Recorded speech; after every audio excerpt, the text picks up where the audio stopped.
Hi, this is Arun from arunsyoga.in. I'm a software engineer who mostly work with Node.js, PHP, and other backend technologies. And I'm an open source contributor as well. I'm a tantric by birth in a family which is passing tantric wisdom from generations to generations from past 2000 years of legacy and got lucky to travel across India and got chances to study under various gurus from different backgrounds and disciplines. You could connect with me in arunsyoga.in. Here I'm helping you to design a divine lifestyle which is based on Vedic astrology, tantra and other yogic system of understanding.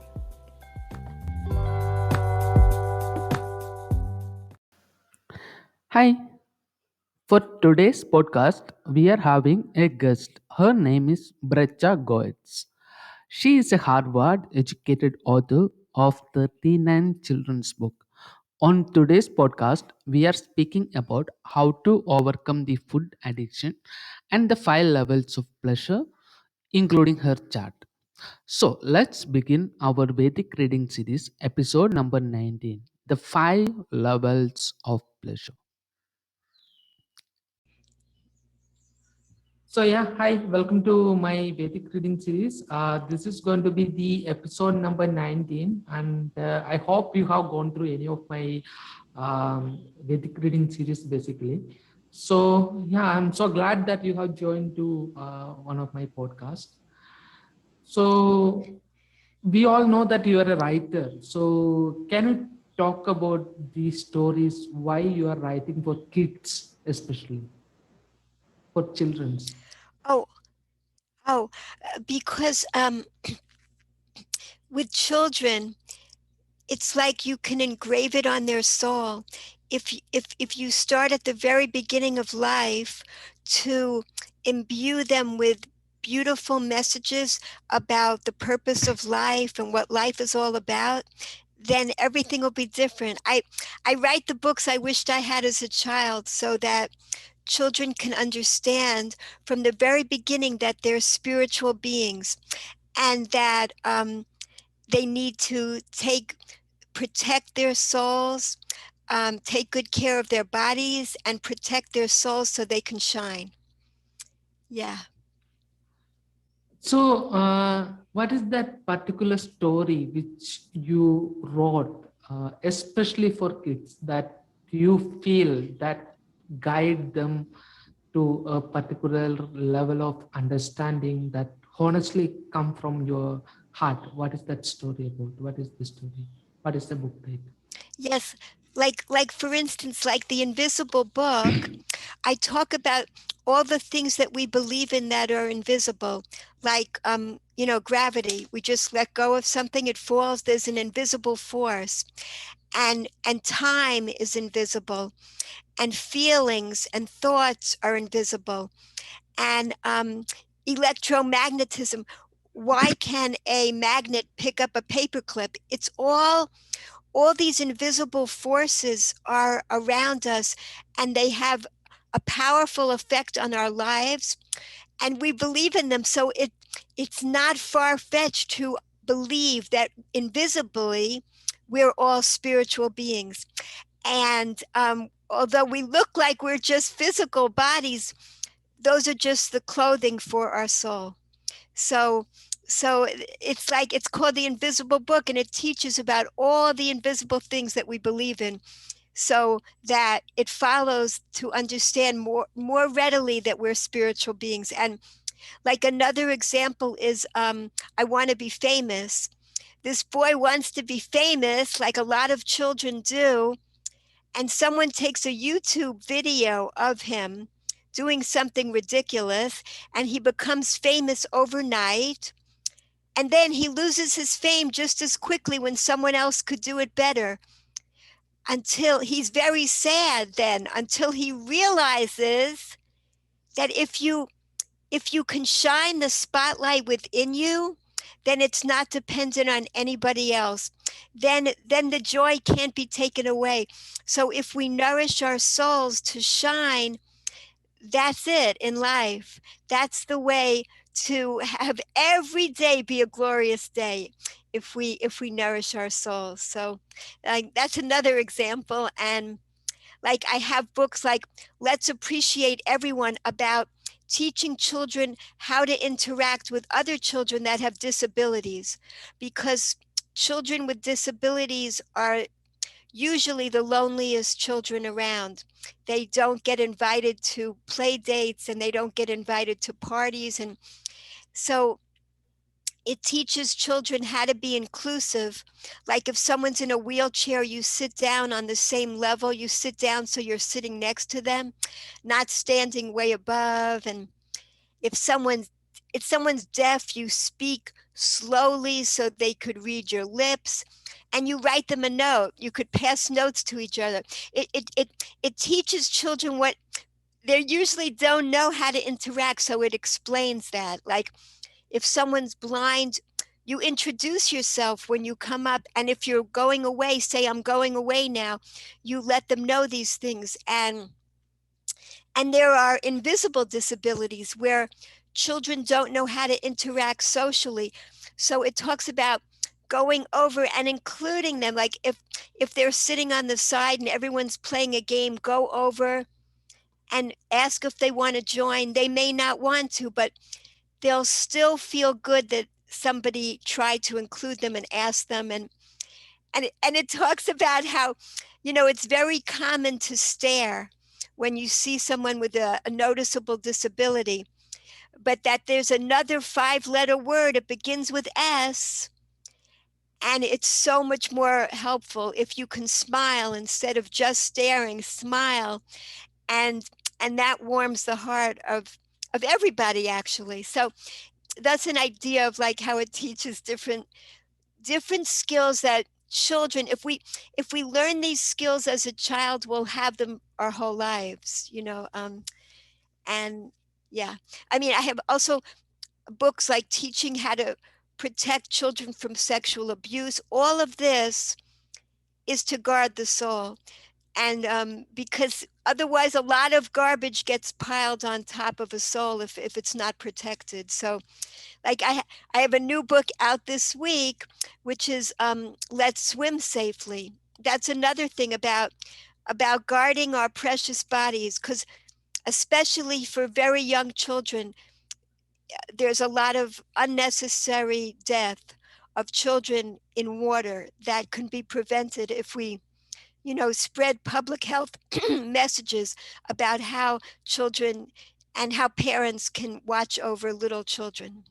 Yeah, those are some examples of different ways of helping souls to shine. So when you are speaking about the YouTube show, the guy who become famous overnight, and all of a sudden he loses all his fames and things like that. Especially when we are living in at the age of internet, in that everybody is with a screen. Especially kids are growing up with a mobile phone which can access anything from anywhere in this world. So and also they can use that technology to become famous on whatever they like to do, and they do nasty things to get famous, or maybe good things to get famous, maybe bad things to get famous. There the definition of the right and wrong also is relative, even though let's see that internet age in which children are growing up. This day, what would you like to say for the parents to parenting?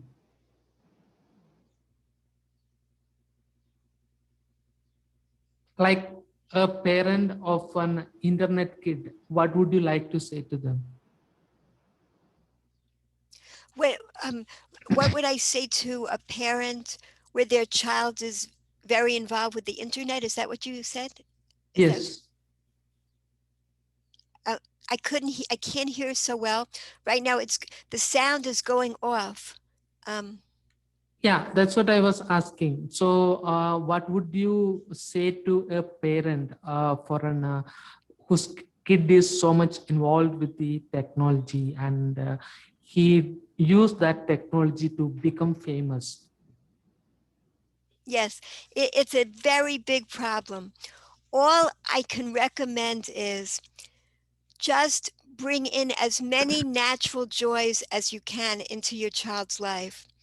Spending time together, spending time in nature, because there are certain pleasures that can even override the connection that a child feels gets from the interaction on social media, which is an understanding connection. It's a way to connect with other people, which is a real pleasure. But bring in other pleasures that are even greater. That's what you could do, because otherwise they won't even be familiar. They'll be spending so much time at home, not going out, not moving physically. The more that the child can be exposed to all the joys of movement, of dance, of bicycling, of being in nature. And it's the same thing also with eating natural foods. We've gotten used to eating processed foods, which may be delicious. They could be orange flavored, but they don't compare to a real orange. It's like this.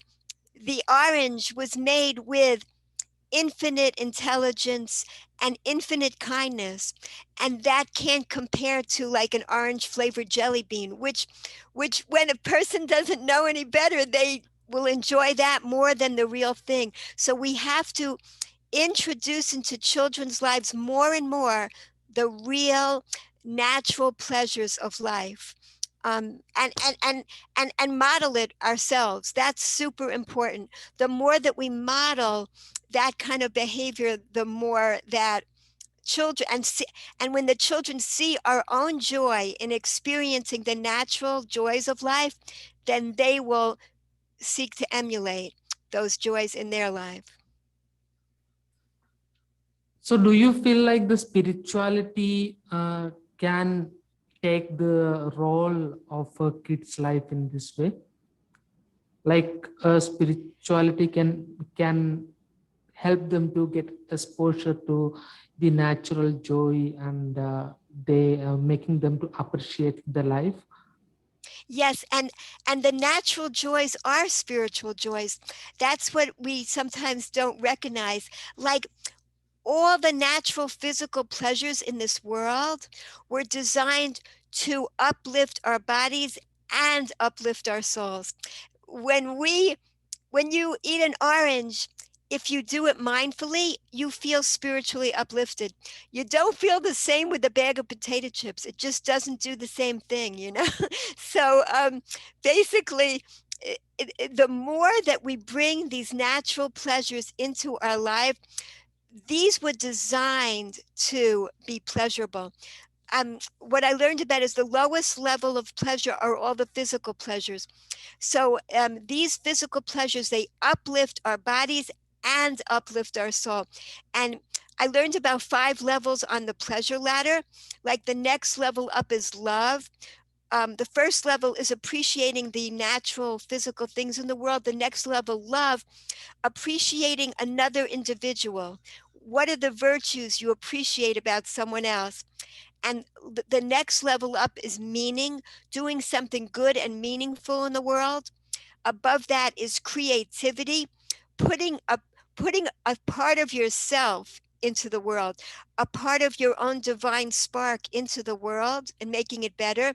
And the highest level is transcendence, which is when you see with clarity how we're all connected. We are all, it's a give and take. We're all connected to source and we're all connected to each other, everything and everyone. So That these are the levels of pleasure. Yeah. So, can you speak more about these 5 levels of pleasure? Because I have gone through one of your podcast in which you are speaking about the 5 levels of pleasure. Can you speak more about that? Like people would be interested to know If we dig deep into the transcendental wisdom, which the mysticism of all religion that could bring forth, is like it's really transcendental wisdom, what is this five levels of pleasure, and where in this pleasure ladder where this transcendental wisdom stays? Yes. Well, the way I was searching for years for the purpose of life.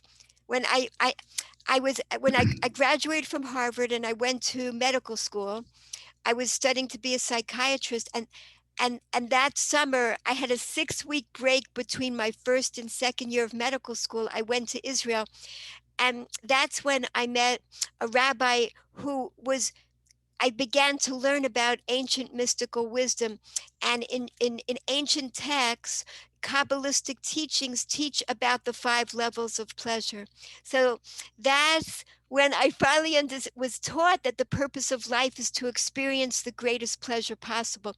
I I never knew that. Like we are here to really experience the deepest, most lasting pleasure, and we are so off track from that most of the time. So what is the key to experiencing pleasure? It's gratitude, and that is having gratitude for these natural pleasures that were created for our joy, and then having gratitude for the people in our lives, the other beings that we connect with, and having gratitude to want to give back to the world and our community through doing something meaningful, and having gratitude that we were given gifts to bring into the world through creativity, and the ultimate gratitude, like a person feels it like under a starry sky at night, when you know that you're a part of that awesome infinite universe. So it's basically every moment we are we are seeing awesomeness right in front of us. Every moment that we're breathing in and out, something awesome is happening, but we don't always see it. So it involves a clarity. And that's what transcendence is. As we move up, we have more and more clarity about being grateful for all that we've been given. And that's what creates joy in life. So the way to achieve joy is to be grateful for all that we have. Um, that's a teaching in the Talmud too. Who is rich? A person who is grateful for what they have. That's a really rich person. So, Yeah. this pleasure ladder, where in what step do you stay? What did you say? What? In which step you stay in this pleasure ladder? Oh, right. Very important question. In this world, we are mainly on the bottom 3 levels: the physical pleasures, love, and meaning. Creativity is, it's when we're being creative, we don't think about eating or sleeping. We're like in this special zone, but we can't sustain that level. It's not a level that we stay at for a long period of time, but it's tremendously joyful. And transcendence as well. We don't stay there in this world. That's not where we stay. We get glimpses of it. like like I observe Sabbath, and it's a glimpse of the world to come, but we don't stay that way all the time. So we get glimpses of the 2 highest levels in this world, but it's really for when we return to being purely souls again, that will experience constant creativity and transcendence. In this world, we have the opportunity to interact with this physical world that we're in our physical bodies, and to uplift the divine sparks in everything and in ourselves. And through that interaction, we become uplifted people. That's what we're here for during this time. And we become uplifted. We're experiencing joy while we're doing it. So those are the levels that we're really spending our time on. And the way to do that again is mindful gratitude, to exercise our gratitude muscles. That's how we really start to enjoy life. Yeah. Where do you stay in this level? Me Yeah, personally, yeah. well, that's it. I'm on those three levels, having a wonderful time here. I mean, basically doing those things, and challenges happen. Like, I don't want to make it sound like everything is just super duper. We're here for challenges in life, and giving birth, for instance, uh, that could be on the level of creativity. We spend, time giving birth. It's incredibly painful to give birth. I have 6 children, thank God, and like, it's a really painful experience, but like, there's so much pleasure involved also, and pain in raising children. I'm not saying like it's easy, but but but when we focus on the pleasure, that and train ourselves to focus on the pleasure, that's how we experience it. So those, I'm basically traveling through those levels of, and more so, like, I'm always reading things. Like, I just read recently that we should chew slowly.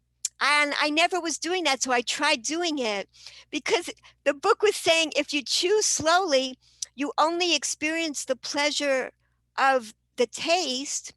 I mean, and food was designed to taste delicious. We only experience that pleasure while it's in our mouth. So why swallow so quickly? So keep it in your mouth longer and savor the experience, and you'll feel more gratitude. So it's really interesting, because I notice if I chew slower, I experience more gratitude. And there was a study done that when a person's eating something and they get to the last bite, they timed it, and a person ends up chewing much more slowly for that last bite. Like, they savor the last bite. But we could do that throughout. We could, and it's also better for digestion too. So if we chew slowly, that's just a tiny example of how we can increase our gratitude, with interacting with a physical thing, a physical gift, a physical blessing in our world. Yeah. So, That's like a day-to-day example of it, of how to do it. Yeah.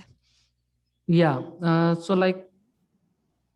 So when we are speaking about the transcendental wisdom or the level of transcendental or the transcendence, um, the things which we practice in India, like Vedic astrology and all, can help you to reach there in a metaphysical way.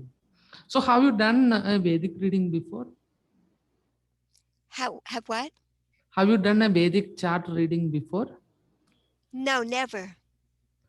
So let's go through your chart. Okay. So we will just come to your chart now. Would like to share my screen.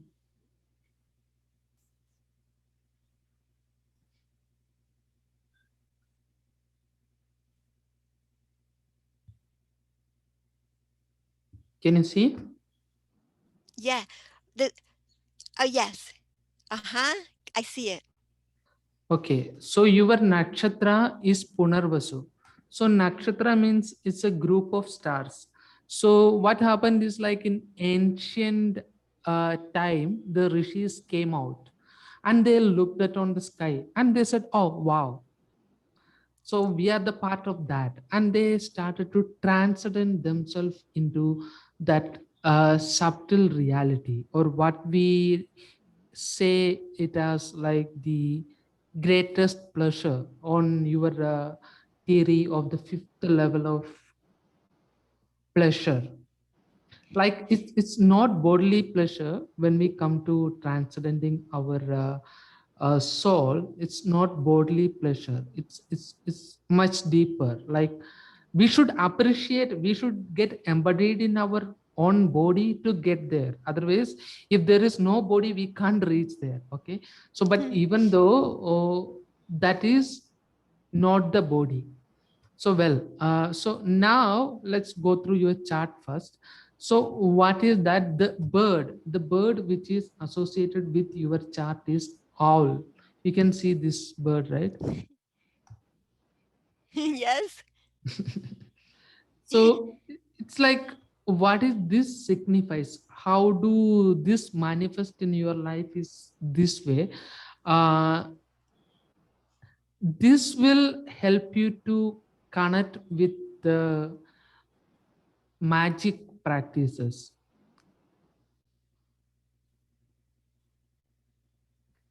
Like you have a soul which is actually looking for, it's a confident soul. Okay, your soul is very confident, and it is looking for something much higher. So this is how it's transcendent in your life. Are you clear about this? You understood what I am trying to say? Oh, definitely. My soul is always looking for higher. Yes. So yeah, this is how your bird transcendent, and this is how the stars of you looks like in sky. Okay, yeah. I see it. Yep. So in there is ganas in each chart. One is asura gana, deva gana, and manushya, which means that asura means demon, deva means godly, and manushya means human nature. So in your chart it is devagana. Devagana means um, it's godly nature. You feel happy by uplifting others. Yep. That's definitely true. So we can actually understand this happiness happens in very subtle level, you know. It's not to relate with the body pleasure. It's not to relate with the sexual pleasure or whatever it is. It is much higher than that. It happens in subtle level, the fifth level. So sattva guna. So there is three gunas are there. Each soul will be having. One is from that your guna is sattva guna. Sattva guna means you you would like to make your mind peaceful. You like to organize the your surrounding. Uh, that can create peaceful to you, that can create peace to you, that can give peace to you. So this is how you organize your surrounding. And your bhuda is water. Water means it's like water is mostly um, motherly nature. Like in your relationship you could have you try to stay, or you try to keep your relationship as uh, as good as possible. Yes. Okay? It's a womanly nature, and it's like a motherly nature.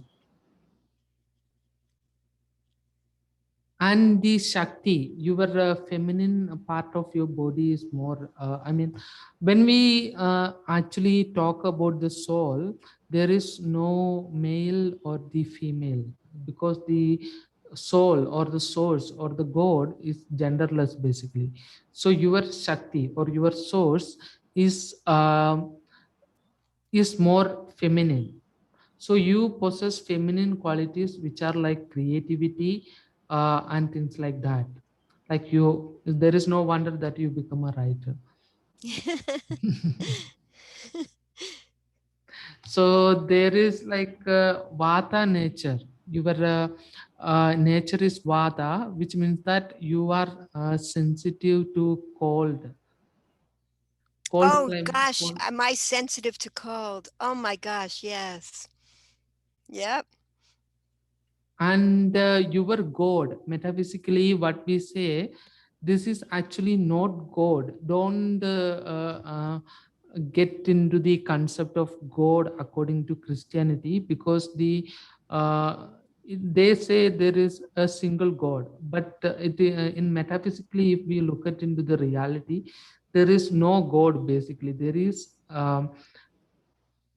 bodies, heavenly bodies that can help us to go through our own trouble. So in that way, that heavenly body which is associated with your soul is Aditi, the mother of gods.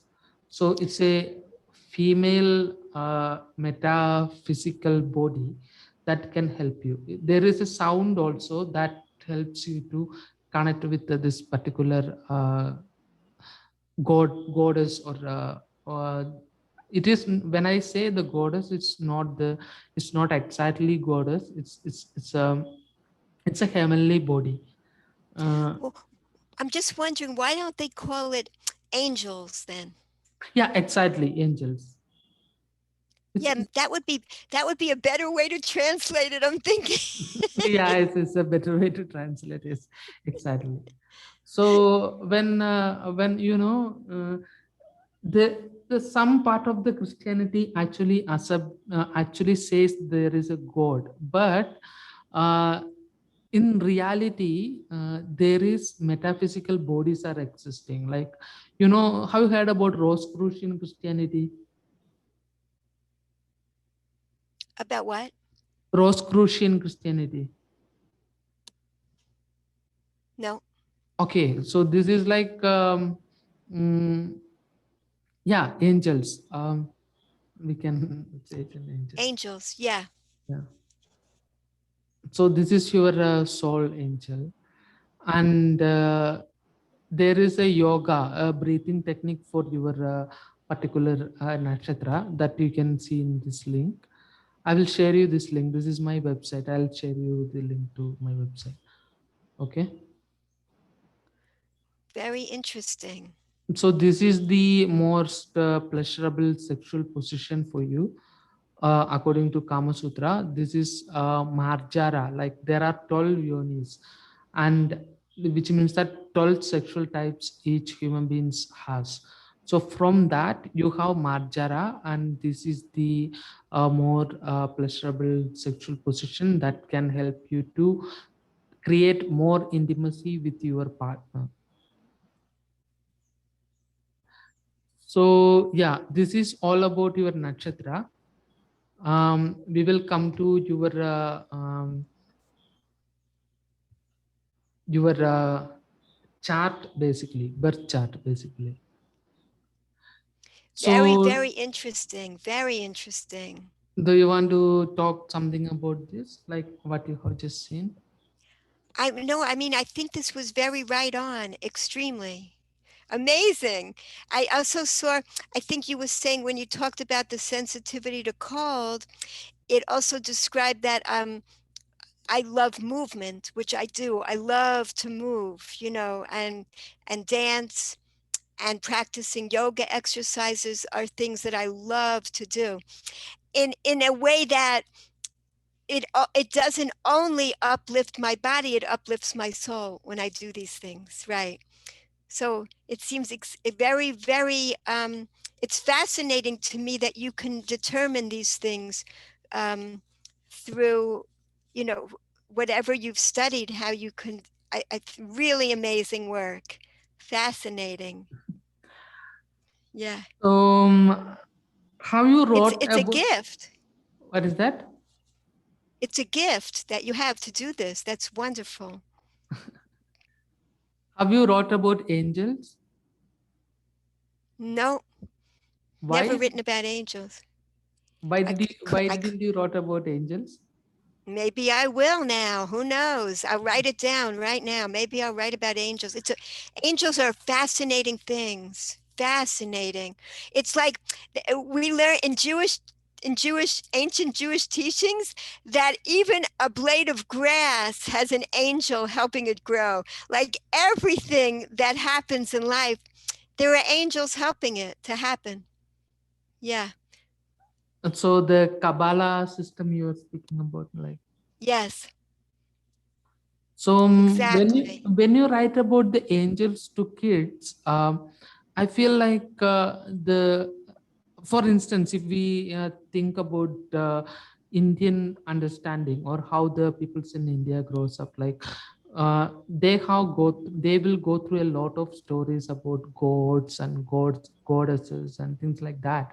And if we go to the Rome, there also they grow up with a lot of stories from Greece, Rome and Greece and things like that. They will study about a lot of things in skies and stuffs like that. So the angels, if you can, I mean, if you have written about the angels, actually what I feel is like it will actually uplift the creativity of every kids, so they can start to imagine Yes. many things that up above the sky and things like that, rather than that of a single god is training down people's on their spiritual growth.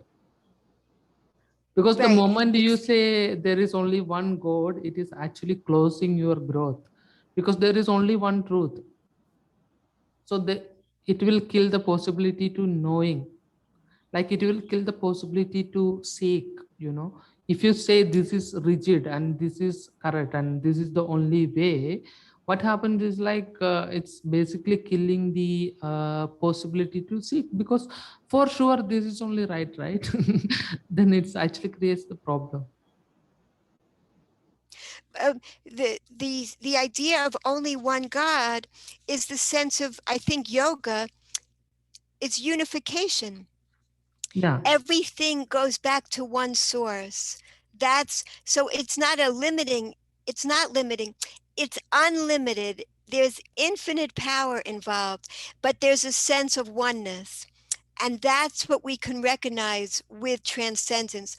We recognize that we're all connected to the same source of energy. Yeah, And that same source in Eastern understanding, what we call it as absolute or yes, Brahman, is not God. God is right. different. God is different from Oh, what is, yeah. and Brahman, we learn that it comes from Abraham, that the word Brahman is connected to the word Abraham, who was like the first Jew. I don't know. And he was the one who recognized the oneness, that made it clear in the world. And I don't know if you've ever heard this, but we have a teaching that of Abraham gave these ancient ideas to the Eastern religions through Keturah, and that was his wife after Sarah, and that's how the Eastern religions developed from these initial beliefs in Judaism. I don't know if you've ever heard about that, but this No, is something that I have studied the Kabbalah. I yeah. feel there is a lot of mysticism in Kabbalah. Like it speaks much more deeper than that of the uh, um, what is that the Western religion speaks. Like most of the religions, they don't speak about the experience there. Like they say there is only one god and that is the end, but the Kabbalah is actually opening up a possibility. It's more about the experience rather than that of the focusing on the hell or heaven after death or things like that. So I see what you mean. I yeah, understand what you're saying. There's it's a huge opening, and that I yeah. agree. That the Kabbalah is it's receptivity. That's really what it is. We're receiving. Kabbalah is to receive. We are opening ourselves up to receive the full truth, and that is what it's about. Right. There's tremendous connections between Eastern religions and these original teachings in Judaism. Right. And sometimes they've gotten lost, and sometimes I think many Jewish people have been drawn to Eastern religions, um, and it's that connection, that search for self-knowledge and understanding and for a greater sense of truth. And that's why I didn't know about the depths of Judaism until I was in my 20s, and that's when I started learning this. And then I came back to my own heritage because I discovered it was so full of spiritual teachings which I didn't know before. Yeah. So, how was your experience with the Kabbalah? How deep you went into Kabbalah?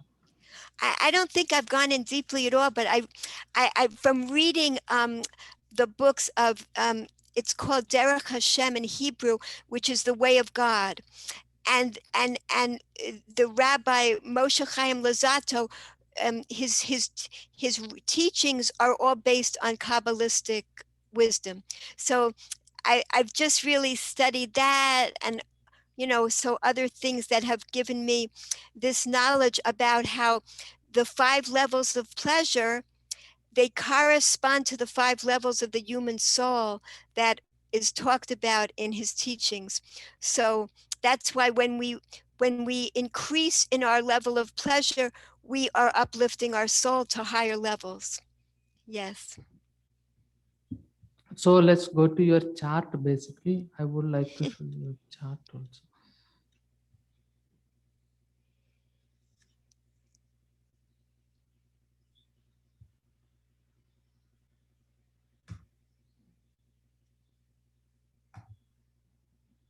So you received this, right? Yes, I have it right here. I printed it out. Yes. Okay.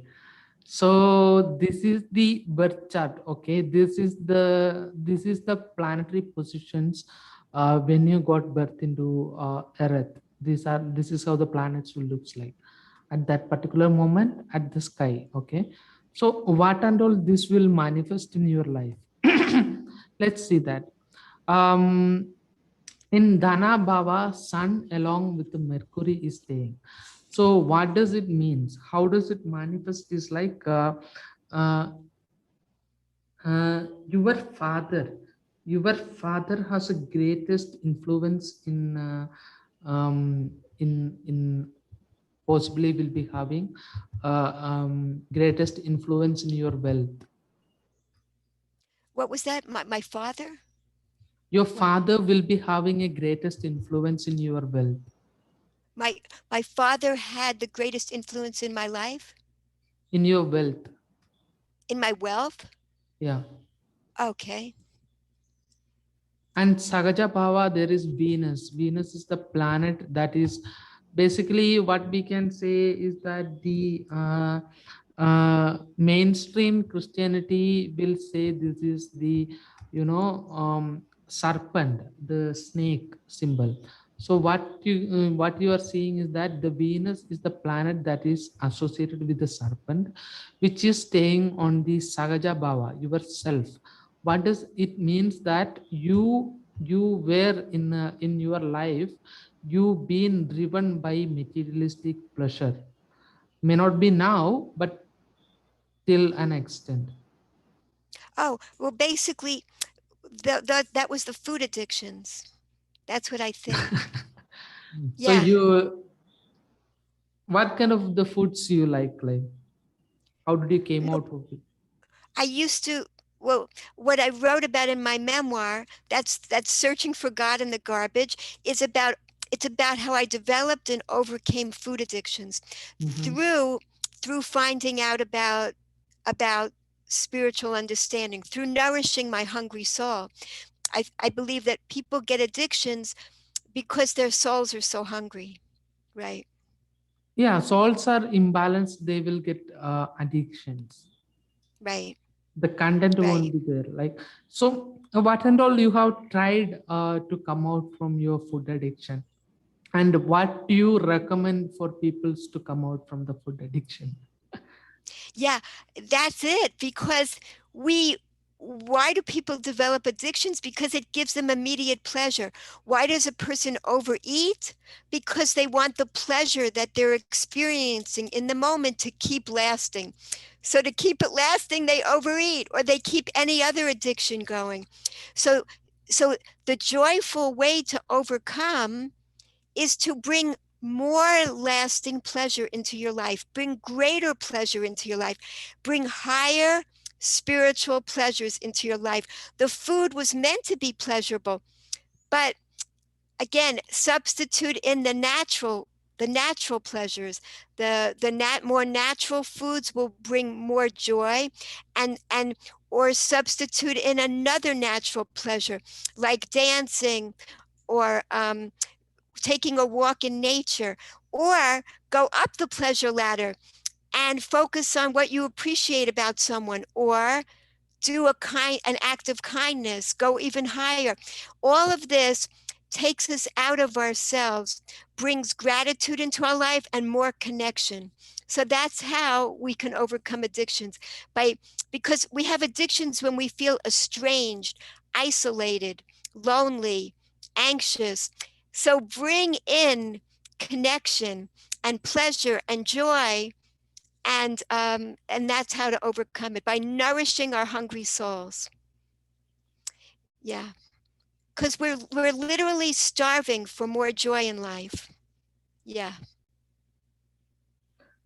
So there is the sixth house, the Ketu is staying. So this planet is associated with the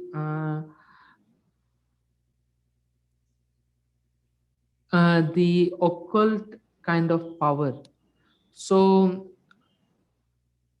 these things, like, it's not that deep, it's a lightest only in your chart basically. So that is staying on your enemy's house, which is sixth house. And seventh house, which is for relationship, there is moon, the planet moon is staying. Planet moon is the feminine planet. Either it could be like you could be in a relationship with the more feminine person, or for more feminine soul, or um, uh, you also has a very deep love towards your mother. And the dharma house, there is Jupiter is staying. Jupiter is the planet which is actually about the knowledge. So you write about the kids and try to uplift them.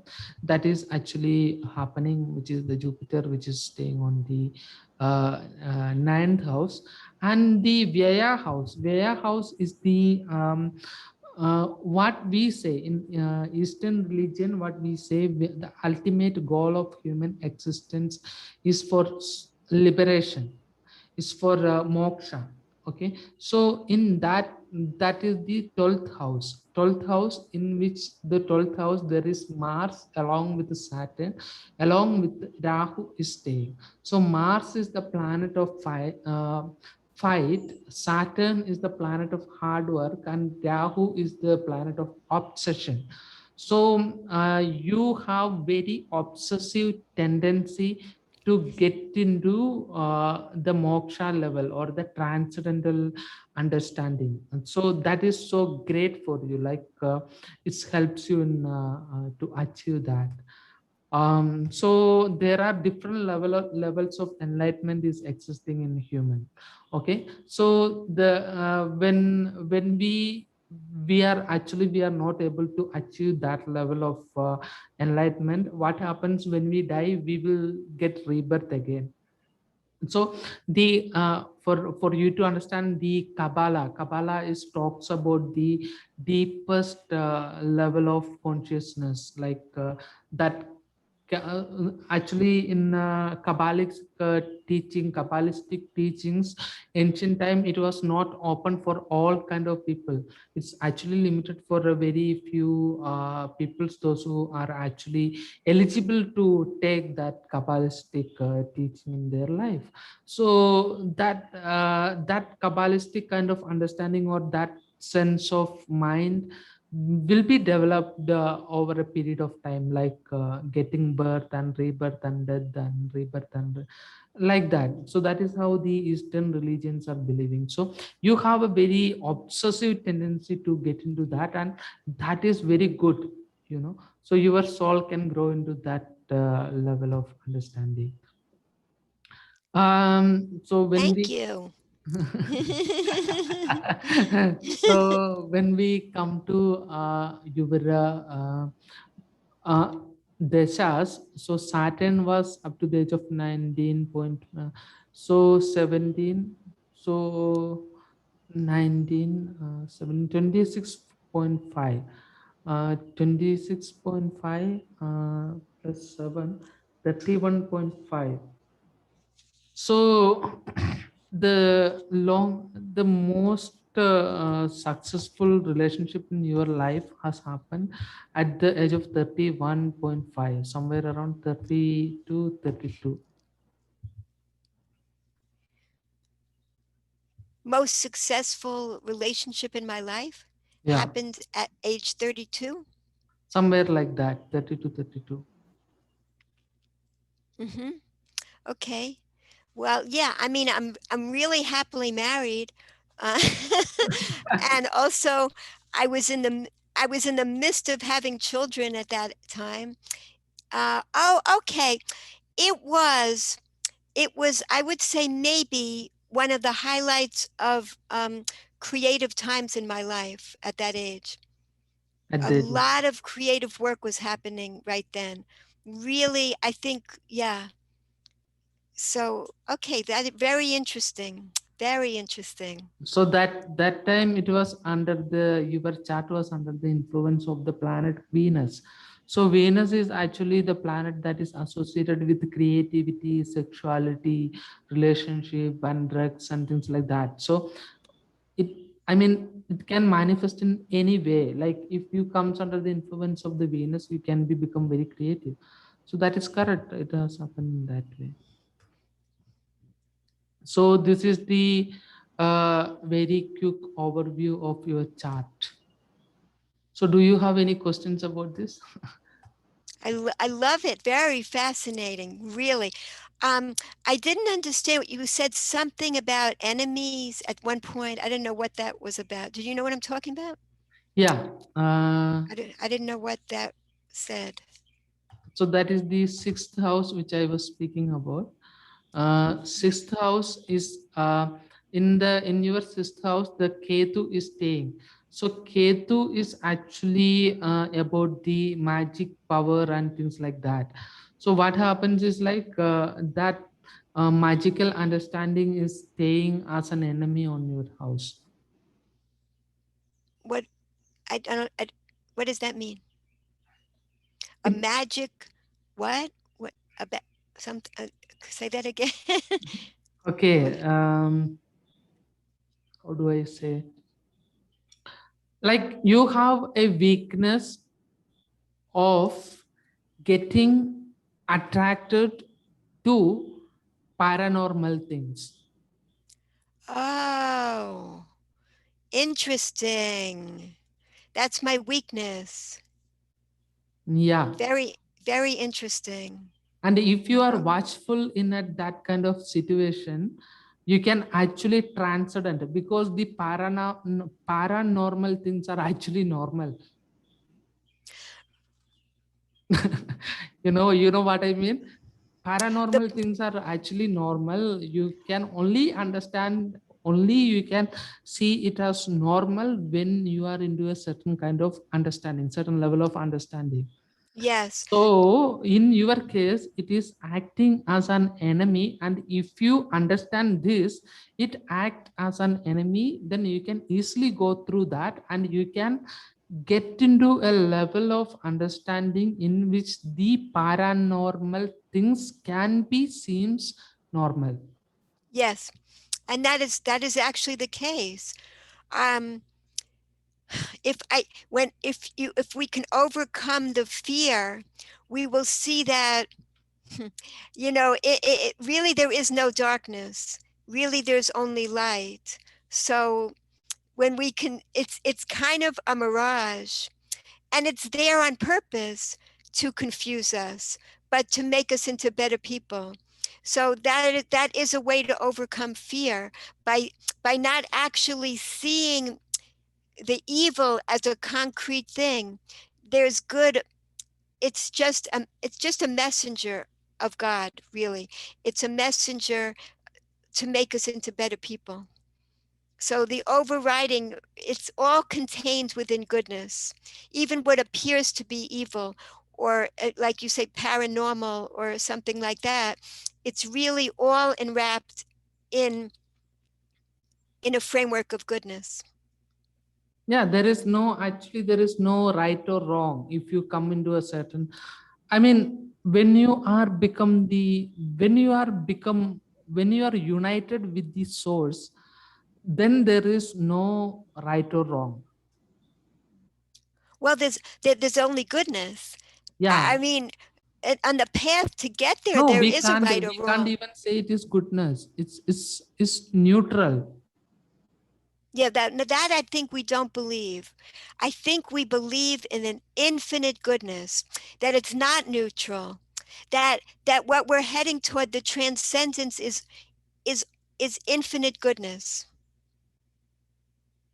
It's infinite neutral because the moment This is where we're going to disagree. Yeah, I mean, it there's it you maybe you're talking about attachments, but it doesn't even have to be an attachment. It's just, you know, it's just complete goodness in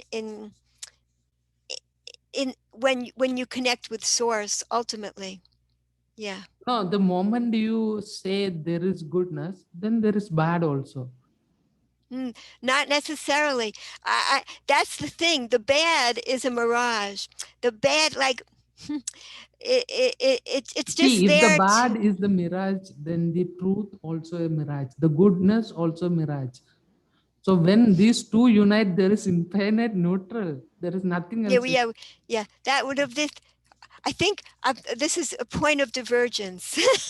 Yeah,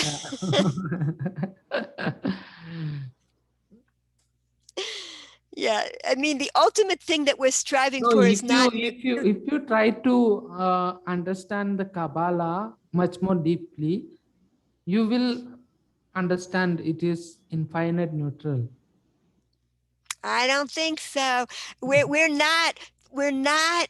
That's not what we're heading toward. Is infinite neutrality. That's. I don't. I don't. We were created, like why do we have children? Because we want them to experience ultimate pleasure, the greatest pleasure possible. And that's why we were created, for that experience of ultimate pleasure. To and to get there, there's going to be evil along the pathway, bad things we have to overcome, lifts that we have to weights that we have to lift, but it's all for a good purpose ultimately. um, that's what that's what I think the Jewish beliefs are. And I think that's what the Kabbalah. I don't think it's about ultimate neutrality, but I know I don't want to be disagreeing. That's, whatever. That's just where I'm at. So you want to talk anything else? You want to say anything else I to? I found this totally fascinating, and I think it's a great skill that to have. And I'll give you a blessing that I hope you can help so many people with this wonderful gift. Yeah, and use it in all good ways to make this world a better place, and help many souls to shine too. Yeah. I will send you the your login details for my website where you can see more of the yoga, breathing exercise, and all those things which is related to your chart basically. Yeah. Thank you so much. Thank you. I know, I mean, yeah, I think, like, okay, so I just want to say thank you. I'm not going to argue that one point anymore. Thank you.